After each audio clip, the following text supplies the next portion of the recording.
Olá, meus queridos alunos. Mais um encontro legal, mais uma tarde boa, mais um conteúdo para ser trabalhado no dia de hoje. Eu peguei duas questões envolvendo um assunto muito sério, muito discutido a partir de 2002, no famoso Encontro de Estocolmo, aonde a ONU definiu o que seria sustentabilidade. Eu já falei 3 vezes para os senhores o conceito de sustentabilidade. E hoje eu peguei duas questões que não estão relacionadas diretamente à sustentabilidade, mas levam você a fazer um questionamento e uma reflexão sobre esse tema. Tudo bem?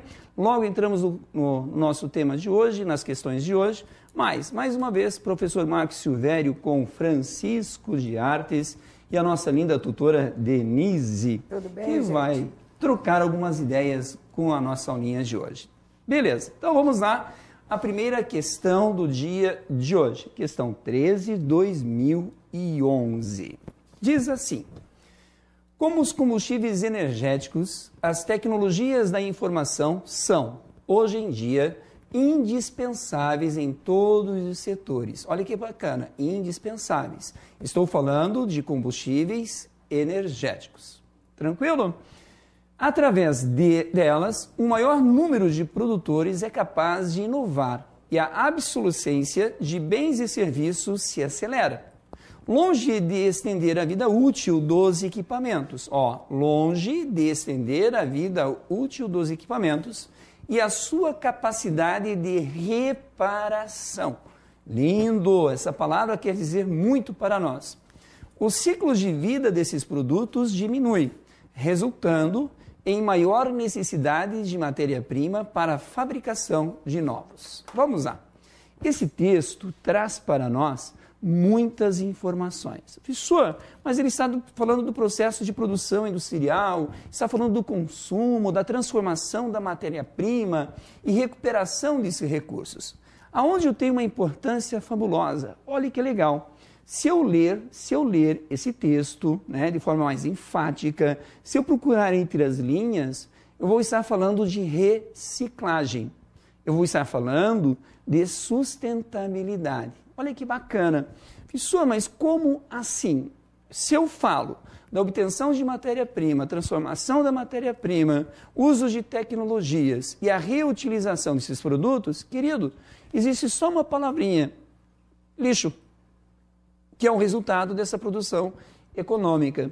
Aí eu pergunto para os senhores, durante essa semana, foi muito discutido pelos meios de comunicação, o Brasil criou uma lei, e a lei era para que todos os municípios, todas as cidades tivessem construído seus aterros sanitários. Legal, né? Professor, mas o que um aterro sanitário, o que um lixo tem a ver com o texto? Eu diria tudo, porque fala do sistema produtivo. E outra informação muito bacana: à medida que uma sociedade, que uma população, pode ser em qualquer região do mundo, vem apresentar um maior desenvolvimento econômico,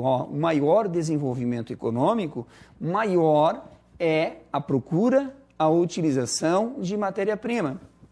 Consequentemente, corresponde a maior produção de lixo.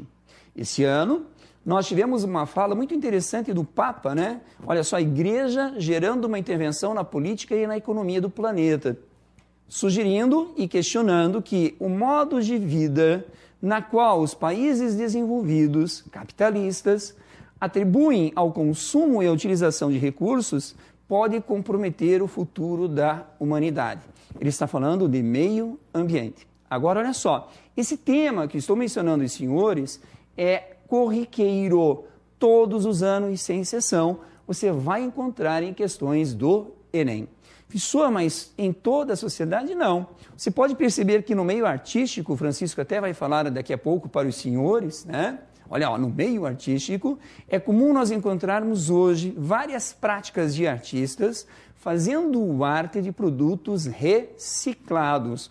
Ou pega um pedaço de cerâmica que é descartado, ou algo parecido e transforma isso em arte, reproduz. Então, a reutilização de produtos já utilizados é uma máxima dos nossos dias atuais. Concorda, professor Francisco? Sim, eu até conheço um trabalho bem interessante, que é legal mostrar, não sei se até a artista plástica que faz isso é minha irmã, Ela trabalha com a questão, quando a gente faz a gravura em metal, no caso, a gente trabalha muito com o quê? Com água rasa, alguns materiais que poluem, que destroem. Ela estava trabalhando com a ideia de que quando a gente tem que corroer a matriz, ao invés de usarmos a água rasa ou usar qualquer tipo de ácido... Um solvente, né? Exato, a gente usava água do mar. A matriz era exposta à água do mar, claro que é muito mais demorado o processo. O processo corrosivo é lento. Exato, mas conseguia-se chegar a isso. Então, assim, a gente vê que tem hoje em dia, não só hoje em dia, mas já tivemos em outros tempos artistas que buscam, sim, esse desenvolvimento autossustentável. Agora, olha que interessante. Olha como as palavrinhas se enquadram em cima de um raciocínio. Ele disse que conhece uma artista que, ao invés de fazer uso de água rasa, que é um solvente, para polir o metal, ela utiliza água do mar. Ao mesmo tempo que ela está gerando uma ação sustentável, é alternativo. Então, vale lembrar, a próxima questão que nós vamos trabalhar envolve combustíveis, né? Fontes energéticas. Lá na década de 70, devido à crise do petróleo, que foi muito séria, mudou nossa forma de pensar e agir em relação a transportes e a combustíveis, a palavra da moda era alternativo. Até nós temos um estilo hoje dos jovens chamado moda alternativa, né? Olha que interessante. Alternativo é você seguir um caminho que não venha a ser o caminho padrão. Ou, né, digamos, a arte tem essa mania, né? Não sei se é mania o termo correto, de sempre procurar meios alternativos e expressar o quê? Algum tipo de conhecimento, alguma vontade. Seria isso a palavra? É que vem daquela eterna busca de se fazer aquilo que ainda não foi feito. Olha que interessante. Eterna busca de querer fazer algo que ainda não foi feito. Então, o alternativo da arte também é alternativo para a economia. Não é, professora? Aliás, tema de redação, né? Tema de redação. Muito, né? E levando em conta que a arte ela serve também como manifestação política, a arte ela está envolvida com tudo isso, você estar se colocando a favor do teu meio ambiente, do lugar onde você vive, já faz parte de manifestações artísticas de muitos outros tempos. Né? Olha que legal. Né? Então vale a pena. Nós tiramos 2 raciocínios aqui. Alternativo, que seria qualquer outro caminho que não venha a ser um caminho padrão, e a sustentabilidade. Então, se eu consigo produzir de forma alternativa, com o menor impacto possível ao meio, à sociedade, ao ambiente que você ocupa, eu tenho uma sustentabilidade. Eu vou repetir essa frase, já repeti 2 vezes em aulas anteriores. O que é sustentabilidade? O que isso significa é gerar uma produção econômica de forma satisfatória para esta geração, sem comprometer as gerações futuras. Isto é lei, isto é sustentabilidade. E a nossa questão, vamos voltar para a questão, ela trabalha exatamente isso, né? Se olhar aqui, longe de estender a vida útil dos equipamentos e a sua capacidade de reparação. Longe, isso quer dizer que não envolve certa questão de sustentabilidade. Mas vamos entender o que é isso. Os ciclos de vida desses produtos diminuem, resultando em maior necessidade de matéria-prima para a fabricação de novos. Olha, diz aqui, ó, em maior necessidade de matéria-prima para a fabricação de novos. Esta é a grande questão. Vamos para o comando. Você está falando em um ciclo, Marcos? Um ciclo? Não propriamente dito o ciclo, né? O modo de produção como se dá hoje, como você descarta um produto sem pensar na sustentabilidade ou melhor uso, eu vou gerar o quê? Um impacto ambiental maior. Então eu utilizei o copo descartável e descartei esse copo.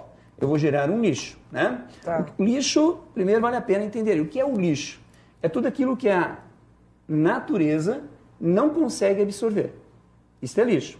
Então, se nesse momento eu vou comer uma banana, lancei a casca de banana ali no mato. Se as formiguinhas vierem comerem a casca de banana, ela se decompor, não é lixo. Agora, se a banana ficar ali, casca de banana, ela não se decompor e gerar um desequilíbrio, é lixo.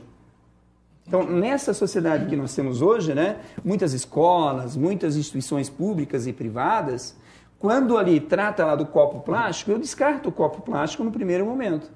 Vai para o lixão. Sim. Se eu pegar esse copo plástico e reciclar esse copo plástico, eu vou contribuir para uma maior sustentabilidade.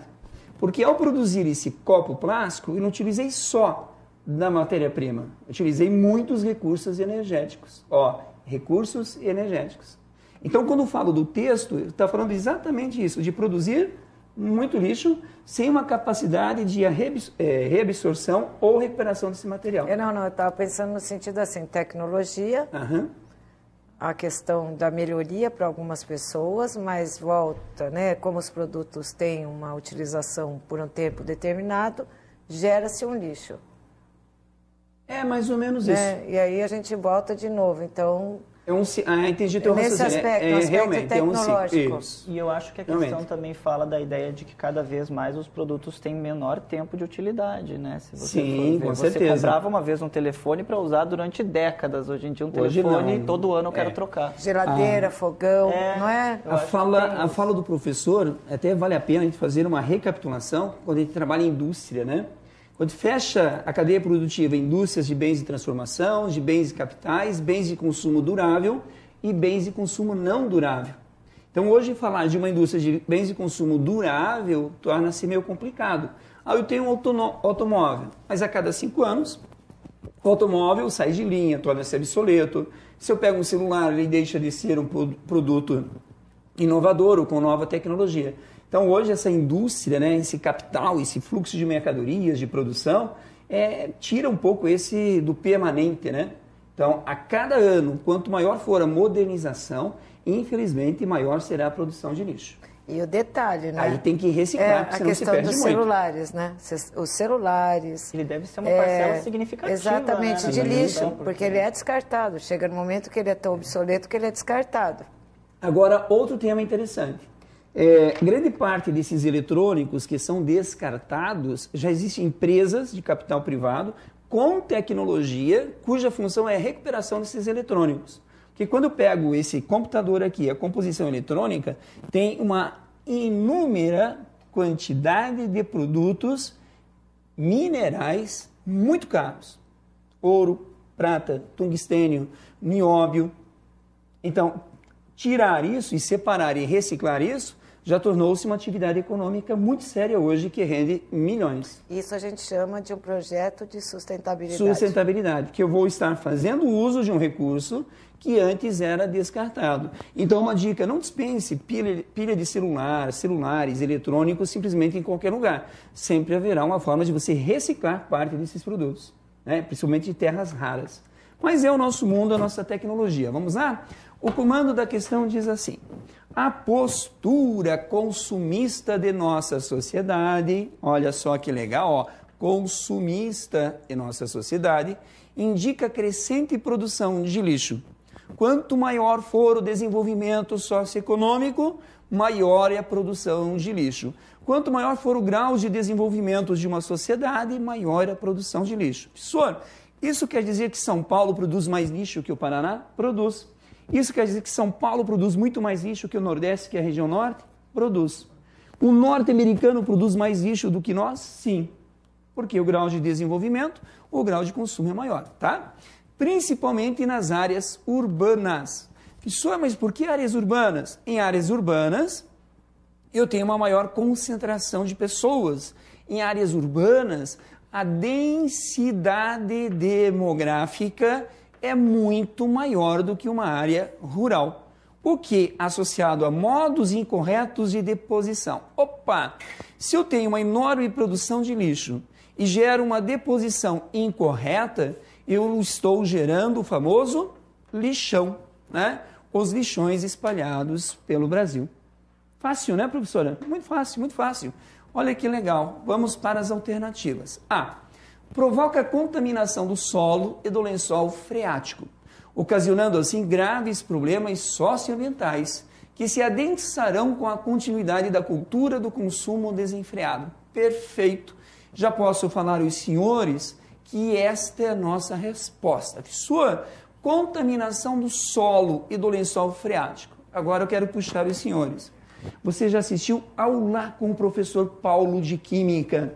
O Paulo de Química já trabalhou com os senhores em lixões, a deposição de matéria orgânica com matéria inorgânica, gerando a decomposição da matéria orgânica em um líquido extremamente tóxico, o chorume. Olha que interessante. Em química, em biologia, você já estudou isso. Então, quando eu tenho deposição de lixo em lixões, né? E não tenho a formação de um aterro sanitário com especificações técnicas, eu gero churume. Muitos de vocês já produziram churume em suas casas. A mamãe põe lá no saco de lixo, né, restos de comida, de fruta, verdura, com outros produtos, né, e aí amarra aquele saco de lixo e deixa ali na calçada ou na lata de lixo.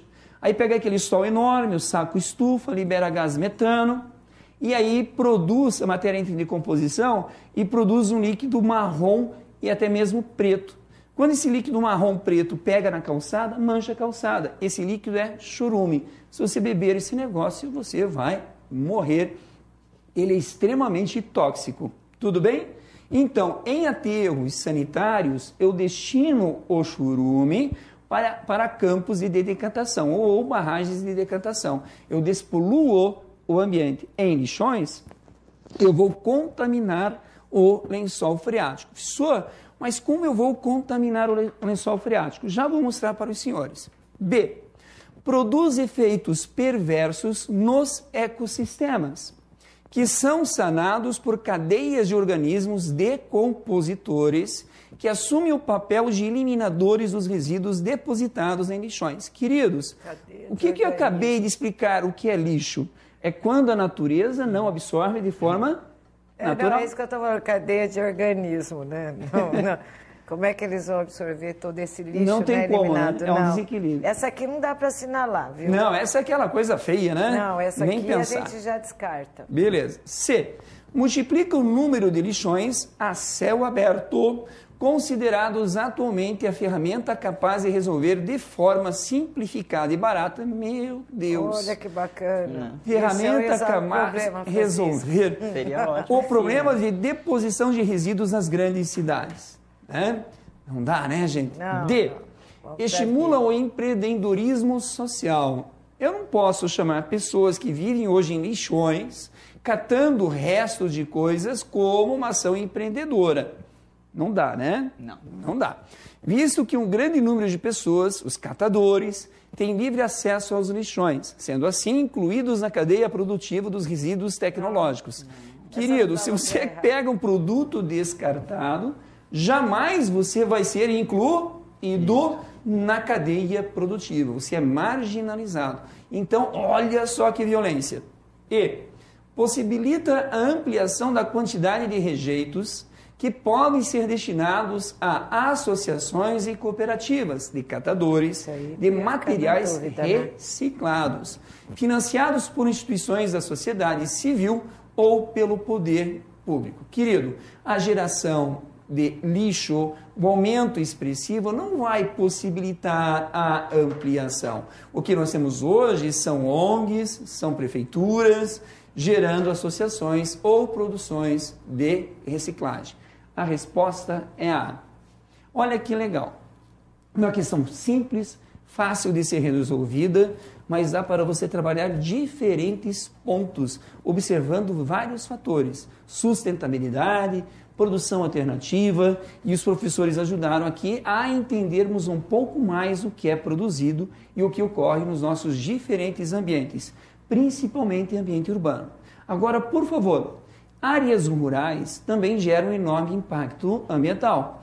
Criar porcos, galinhas, gado bovino em larga escala também geram impactos ambientais muito sérios, né? Mas também o processo de reutilização desses recursos, evitar a degradação, é muito mais fácil do que os lixões ou áreas urbanas. Lá na frente eu vou trabalhar mais umas questões envolvendo isso. Tudo bem? Vamos para a próxima questão? Bem fácil, tranquilinho. Próxima questão, questão 37, 2011. Diz assim: no estado de São Paulo, a mecanização da colheita da cana-de-açúcar tem sido induzida também pela legislação ambiental. Opa, isso é interessante. Que proíbe a realização de queimadas em áreas próximas aos centros urbanos. Isso é muito bacana. Professor, mas por que queimadas próximas aos centros urbanos pode gerar problemas? Já vou falar. Na região de Ribeirão Preto, principal polo sucroalcooleiro do país, a mecanização da colheita já é realizada em 517 mil dos 1,3 milhão de hectares cultivados com cana-de-açúcar. Pouco ainda, né? Algo... Não, mas hoje, professora, já está muito maior. Eu diria assim que na região de Ribeirão Preto, 90% da colheita de cana já é mecanizada. Mas quando a gente passa para aquelas regiões do interior, né, interiorzão de São Paulo, não sei se você já percebeu, assim, onde há plantações de cana-de-açúcar, às vezes você passa e aquela nuvem, né, aquela fumaça. Uhum. Então, a cada ano... cheiro, né? Um cheiro muito... forte, de queimada, né? Exatamente. Então, olha só, a cada ano as queimadas em São Paulo, principalmente na região de Ribeirão Preto, e se você olhar o texto, é de 2002, né? Sim. 2000, seja... Espera-se que isso já tenha diminuído. Então, isso já foi reduzido em 90%. Primeiro, a professora está se referindo a um período onde a queimada, ela era exercida para facilitar o cortador de cana-de-açúcar. Que a gente até falou sobre isso quando a gente falou do Monteiro Lobato. Exatamente. Né? Logo no início do século XX. Isso, da grande foi crítica. Até o final do século XX. E da terra também, que depois você explicou, né, o que acontece com a terra, né? Depois ela fica quase que inutilizável. Quase que inutilizada, tá? Mas eu acho legal por a questão do cortador de cana-de-açúcar. Né? O cortador de cana, né? O nosso boia fria, né? O boia fria vem principalmente do cortador de cana. Então eu faço a queimada do canavial, primeiro, para facilitar o corte da cana, porque a folha da cana, a cana é uma gramínea. Então se você pegar a folha de cana e passar no seu braço assim, meu amigo, vai cortar e vai haver tanto. Então para facilitar o corte da cana, você faz a queimada. Aí tem aquele facão bacana, por isso que o boia fria é cheio de roupa, tal, tudo protegido para não se machucar. Aí o cidadão corta a cana aqui, joga ali, abaixa e corta e lança. Esse movimento de forma exaustiva, porque ele ganha por cana cortada. Se ele corta lá 4, 5 toneladas no dia, o dia todo fazendo esse movimento, gerava e tem gerado ainda de forma muito menor, morte por exaustão. Pasmem, no Brasil nós temos morte por exaustão. O trabalhador tem um trabalho tão árduo, tão sofrido, que ele chega a um ponto que não resiste, infarta ou algo parecido. E ainda morre. Tem, né? Ainda tem o boia fria, mas né? muito menor. Coberto de roupa, sol quente, fazendo sol forte quente. Exercício físico. Esse exercício mal alimentado, repetitivo, mata mesmo. Então imagine só você morrer por exaustão. É algo muito trabalho muito escravo, né, que a gente fala. Escravo. Seria até uma maneira de exemplificar, né, quando se fala em trabalho escravo, a que são submetidos os boia chama frias. assim, análogo à escravidão. Segundo a ONU, o Brasil tem 150 mil trabalhadores nessa situação de semi-servidão. É algo assustador. E ocorre na construção civil, na agricultura, em carvoarias. Também, né? Ou seja, é algo assim assustador em pleno século XXI, servidão, né? Mas vamos lá. Então, no passado, eu fazia a queimada, professora, para facilitar o corte. Com a mecanização, eu não preciso mais do cortador de cana. Então, eu dispenso o cortador de cana, corresponde mais ao brasileiro sem emprego. E, infelizmente, mesmo que sendo em condições precárias, é o cidadão que vai compor a periferia urbana. Tudo bem? Então, é mecanizado. Vamos em frente? Então, diz. O texto é bem claro, fala da modernização e fala da modernização e mecanização perto das áreas urbanas, porque as queimadas eliminam, né, já lançam para a atmosfera uma enorme quantidade de material particulado. Deixa eu contar um fato para os senhores. Já faz alguns anos, foi mais ou menos no início do século, né? Um pouquinho antes. Eu e minha esposa, a gente estava passeando pelo interior de São Paulo, passando na região de Ribeirão Preto. Aí nós paramos numa cidadezinha assim, vamos fazer um lanchinho, depois a gente segue viagem. Aí final de tarde. Aí tinha assim uma praça legal, tinha igreja, nós entramos na igreja, voltamos. Quando a gente voltou, o carro estava coberto de cinza. Motivo, queimada nos canaviais próximos à região. Hoje, esse fenômeno você não encontra mais. A quantidade de fuligem lançada na atmosfera era algo impressionante. Aquela queimada em canaviais ficava o dia todo, você olhava na linha do horizonte, ficava aquela mancha de fogo e tal. Hoje não se faz mais em função da mecanização. Ganha-se no solo, ganha-se na preservação do solo, etc, etc. Tá bom? Vamos em frente. Diz assim. O texto aborda duas questões, uma ambiental e a outra socioeconômica, que integram o processo de modernização da produção canavieira, em torno da associação entre elas. Uma mudança decorrente desse processo a pergunta é, uma mudança decorrente desse processo. Qual seria o processo que está no texto? Olha só que legal. O texto está bem claro, falando da mecanização, substituindo as queimadas. É isso, professor? Sim. Eu acrescentaria mais um risquinho vermelho ali. Aonde, professor? Associação entre elas.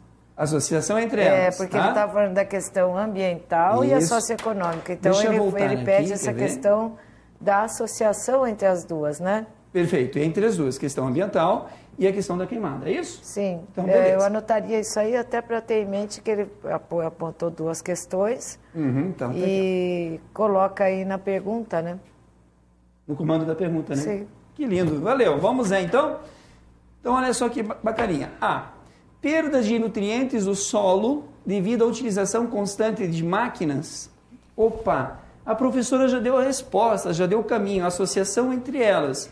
Aqui eu estou falando apenas da utilização de máquinas, certo, professora? Sim, olha lá. Olha, que legal, um raciocínio extremamente fácil de ser entendido.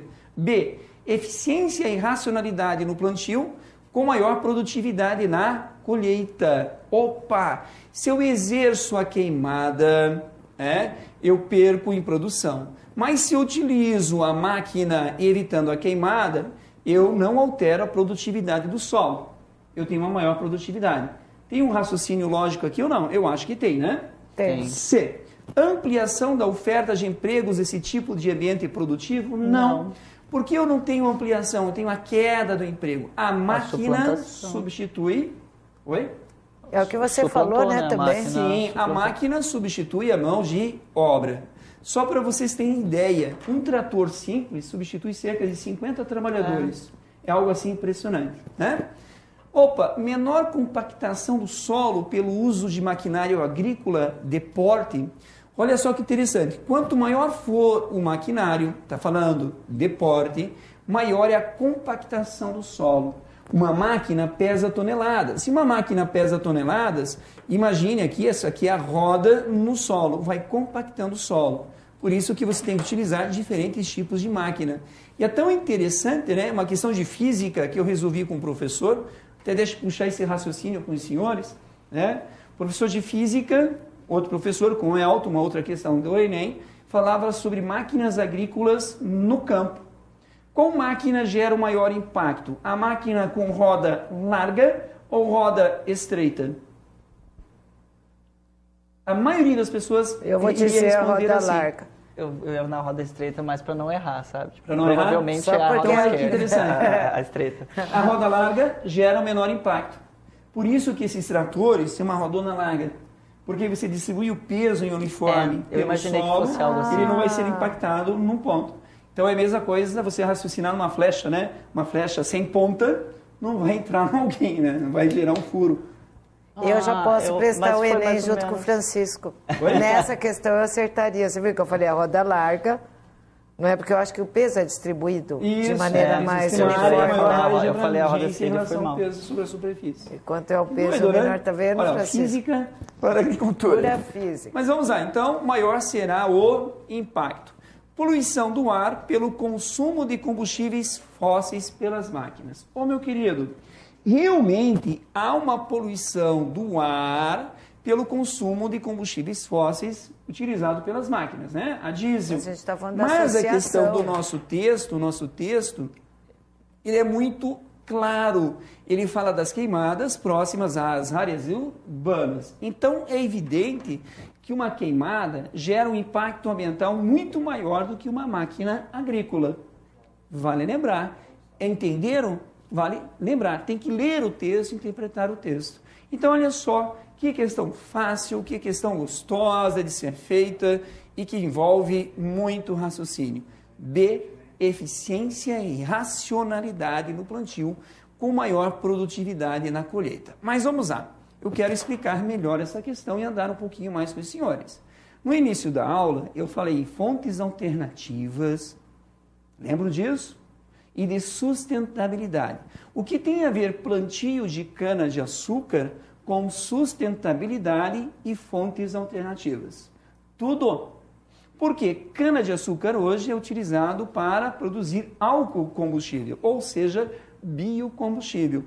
E o Brasil, né, na década de 70, em função da crise do petróleo, foi um dos poucos países a investir em uma fonte alternativa, sustentável e renovável. Olha que legal, quantas palavras. Alternativo, outro caminho que não fosse a utilização de derivados e combustíveis fósseis, petróleo. Alternativo. Sustentável, porque eu consigo produzir um elemento energético e não vou comprometer tanto as gerações futuras, porque queira ou não, a plantação de cana-de-açúcar, ao crescer, absorve CO2 da atmosfera e a queima do combustível álcool emite menos poluentes do que os derivados de petróleo. Então é melhor, sustentável. E outro, né, é um recurso renovável. Ou seja, um recurso fóssil, petróleo, carvão, xisto pirubituminato, ele deixa de ser renovável. Professor, por que ele deixa de ser renovável? A formação das grandes jazidas de petróleo e de carvão levaram milhões e milhões de anos. Nós não sabemos até quando nós vamos ter essas enormes reservas de combustíveis fósseis. Viram como é fácil? Sugestão de estudo para os senhores.